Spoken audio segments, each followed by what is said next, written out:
Hello বন্ধুরা, welcome to our channel Bong sports আড্ডা। নিয়ে চলে এলাম আরও একটা আপডেটেড ভিডিও। এই ভিডিওটাতে মূলত আলোচনা করব মোহামেডান স্পোর্টিং ক্লাবকে নিয়ে কতগুলো আপডেট এবং রিউমার নিয়ে।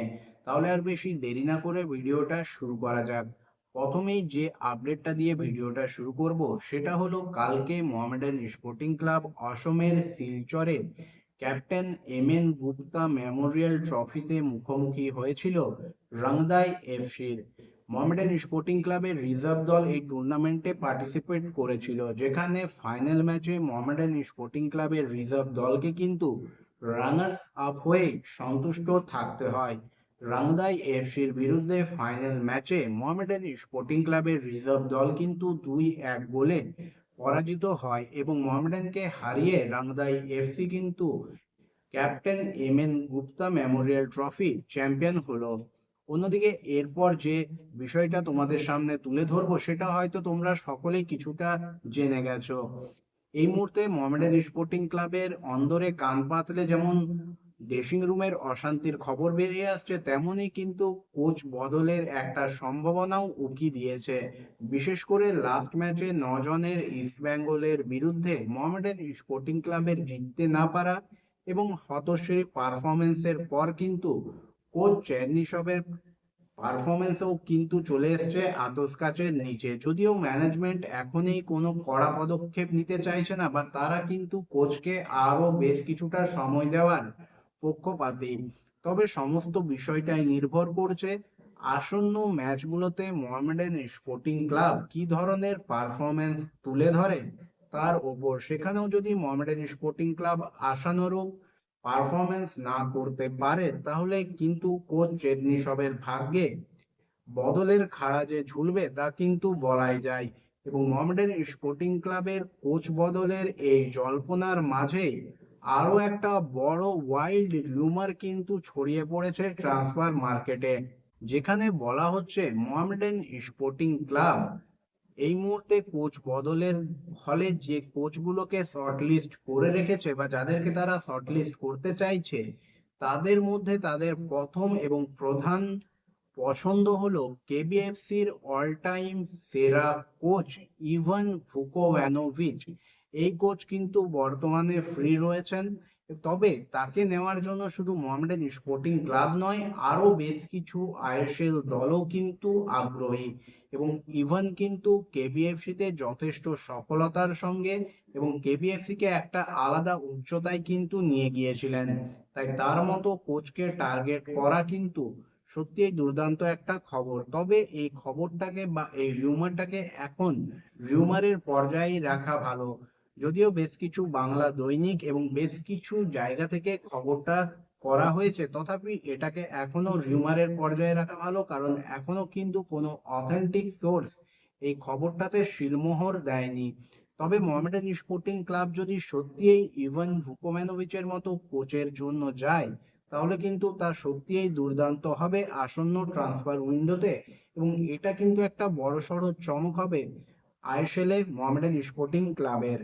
এখন দেখার মোহামেডান স্পোর্টিং ক্লাবের সত্যিই কোচ বদল হয় কিনা, এবং হলে তার পরিবর্তে মোহামেডান স্পোর্টিং ক্লাব কাকে কোচের দায়িত্বে নিয়ে আসে। তবে কোচ বদলের আগে মোহামেডান স্পোর্টিং ক্লাবকে কিন্তু বদল করতে হবে দলের মানসিকতা, বেশ কিছু স্বদেশি এবং বিদেশি খেলোয়াড় এবং ড্রেসিং রুমের অশান্তি। এরপর চলে আসবো পরবর্তী আপডেটে বা পরবর্তী বিষয়ে। পরবর্তী বিষয়টা হলো মোহামেডান স্পোর্টিং ক্লাব আসন্ন ট্রান্সফার উইন্ডোতে যে বেশ কয়েকজন বিদেশি এবং স্বদেশি খেলোয়াড়কে ছাড়বে এবং নতুন করে নেবে, সে বিষয়ে কোনো সন্দেহ নেই। কারণ দলকে যদি ভালো পারফরমেন্স করতে হয়, তাহলে মোহামেডান স্পোর্টিং ক্লাবকে কিন্তু কোয়ালিটি প্লেয়ার নিয়ে আসতে হবে।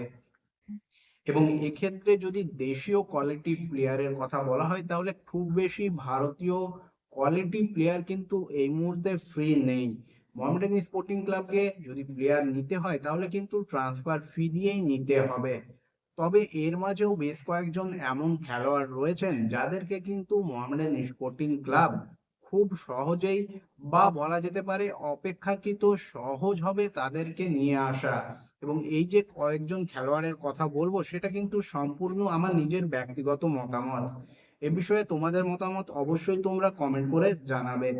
এক্ষেত্রে প্রথমেই যে খেলোয়াড়টার কথা আমি বলবো, সেই খেলোয়াড়টি হলেন মোহনবাগান সুপার জায়ান্টের তরুণ 23 বছর বয়সী সেন্টার ব্যাক সুমিত রাঠি।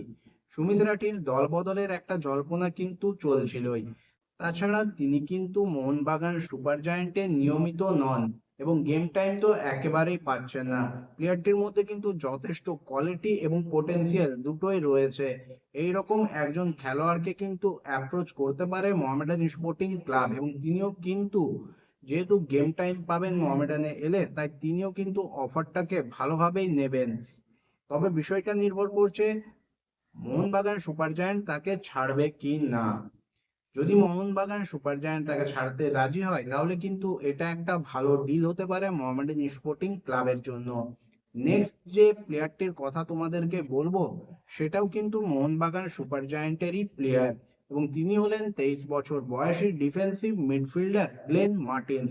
এই পজিশনটাই কিন্তু সত্যি এই মোহামেডান স্পোর্টিং ক্লাবের একজন কোয়ালিটি প্লেয়ার চাই, এবং দেশীয় একজন এইরকম quality player Mohammedan sporting club যদি শাইন করতে পারে, তাহলে কিন্তু মাঝমাঠটা অনেকটাই কম্প্যাক্ট হবে।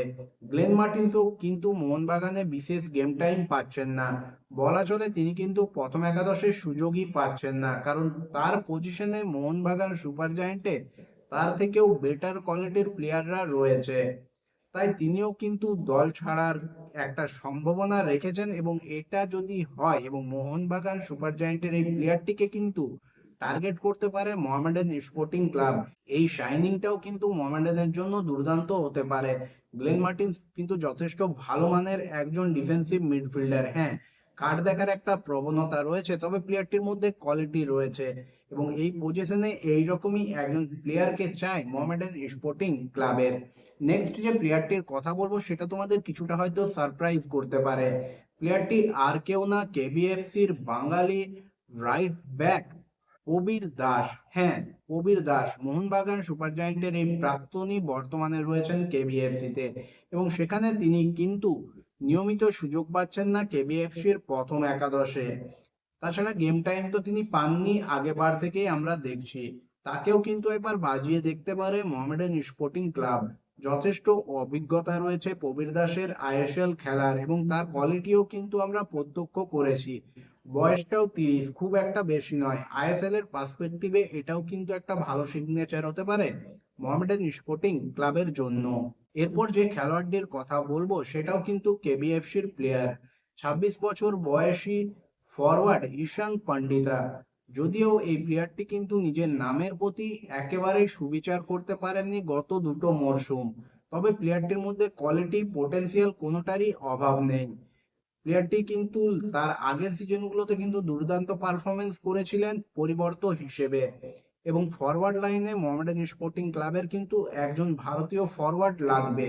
এক্ষেত্রে ঈশান পান্ডিতা একটা ভালো অপশন হতে পারে মোহামেডান স্পোর্টিং ক্লাবের জন্য। এই প্লেয়ারটিকেও কিন্তু মোহামেডান স্পোর্টিং ক্লাব একবার ট্রাই করতে পারে বা টার্গেট করতে পারে, কারণ তিনিও কেবিএফসি ছাড়তে পারেন এইরকম একটা জল্পনা রয়েছে। এরপর নেক্সট এবং শেষ যে প্লেয়ারটির কথা বলবো, তিনি হলেন বিএফসি বা বেঙ্গালুরু এফসির খেলোয়াড় লেফট উইঙ্গার হলিচরণ নার্জারি। ভারতীয় ফুটবল সার্কিটে যথেষ্ট পরিচিত, অভিজ্ঞ এবং কোয়ালিটি একজন লেফট উইঙ্গার। এইরকম একজন প্লেয়ার মোহামেডান স্পোর্টিং ক্লাবে কিন্তু চায়, যার অভিজ্ঞতা রয়েছে, যিনি অভিজ্ঞতা দিয়ে দলকে কিন্তু সাহায্য করতে পারেন, এবং বড় বড় দলে খেলারও অভিজ্ঞতা রয়েছে। হরিচরণ নার্জারি কিন্তু ভারতীয় ফুটবলে যথেষ্ট পরিচিত, এবং তার কিন্তু পারফরমেন্সও যথেষ্ট প্রশংসনীয়। তবে এবার তিনি কিন্তু বেঙ্গালুরু এফসিতে নিজেকে ততটা মেরে ধরার সুযোগ পাননি, তাই তাকেও একবার টার্গেট করা যেতে পারে মোহামেডান স্পোর্টিং ক্লাবের তরফ থেকে। এই যে বেশ কয়েকজন খেলোয়াড়ের কথা বললাম, তাদেরকে কিন্তু মোহামেডান স্পোর্টিং ক্লাব টার্গেট করার পাশাপাশি আরো বেশ কিছু ভারতীয় খেলোয়াড়কেও টার্গেট করতে পারে। তবে সমস্ত কিছুটাই নির্ভর করছে ক্লাবগুলোর ওপর, সংশ্লিষ্ট প্লেয়ারের ওপর, এবং মোহামেডান স্পোর্টিং ক্লাব ম্যানেজমেন্টের ইন্টারেস্টের ওপর। বন্ধুরা, আমি যে কয়েকজনের কথা বললাম তাদের সম্পর্কে তোমাদের কি মতামত, কতটা তোমরা সহমত, অবশ্যই তোমরা কমেন্ট করে জানিও। এরই পাশাপাশি ইভান ভুকোম্যানোভিচের মোহামেডান স্পোর্টিং ক্লাবের কোচ হওয়া নিয়ে যে জল্পনা এবং সেটা যদি সত্যি হয় সে বিষয়ে তোমাদের কি মনে হয় অবশ্যই তোমরা জানাবে। আজকের এই ভিডিওটা এই পর্যন্তই। ভিডিওটা ভালো লাগলে অবশ্যই লাইক কমেন্ট এবং শেয়ার করে দিও। চ্যানেলটাকে সাবস্ক্রাইব করে নিয়ে নোটিফিকেশন বেল অন করে নিও এইরকমই আপডেটেড ভিডিও সবার আগে পাওয়ার জন্য।